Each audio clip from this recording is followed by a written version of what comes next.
In a recent YouGov poll, 4,500 people in Australia were asked earlier this year. Australia's current head of state is Queen Elizabeth II, who is resident in the United Kingdom, and represented in Australia by a Governor-General. Do you think Australia should have an Australian as our head of state?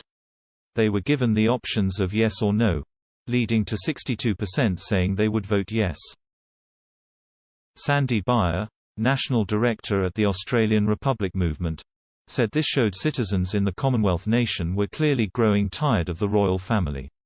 He added Harry and Meghan's recent claims did not help matters as they showed the royals lurched from crisis to crisis. He told Express.co.uk, Harry and Meghan's interview earlier this year highlighted the ridiculousness of having a foreign monarch as Australia's head of state.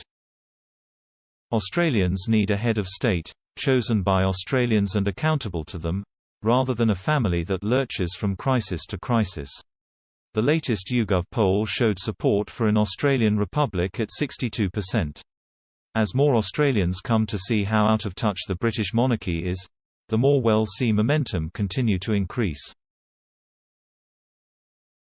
The idea of hereditary rule is as foreign to Australians as the British monarchy, and Australians overwhelmingly want to know that important decisions affecting our nation's future are in Australian hands. Australians were also previously asked if they thought the nation should become a republic in a referendum in 1999, which asked whether the Constitution of Australia should be amended.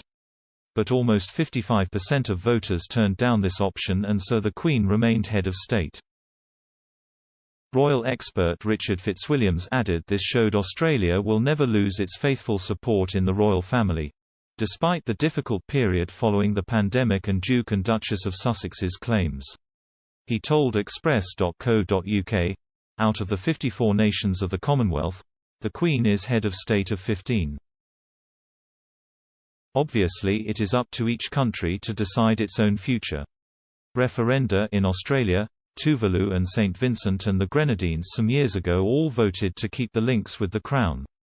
It is undeniable that the monarchy, as in the 1860s when Victoria went into seclusion, at the time of the abdication in 1936 and during the 1990s, is going through a difficult period.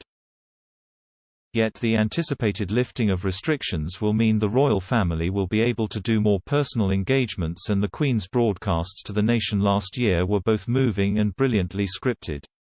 We also have next year's Platinum Jubilee to look forward to both in Britain and in the Commonwealth, and Australia will undoubtedly be involved in the celebrations. It is very difficult owing to the pandemic to plan for this now. I don't think republicanism is a significant issue in Australia at the moment. It would benefit those who favour a republic to remember what happened in 1999 when all 6 states voted to keep the monarchy.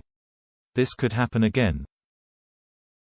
It comes after Meghan hinted there could have been a missed opportunity for her biracial links to help change the royal family's image in the Commonwealth during the Oprah interview in March.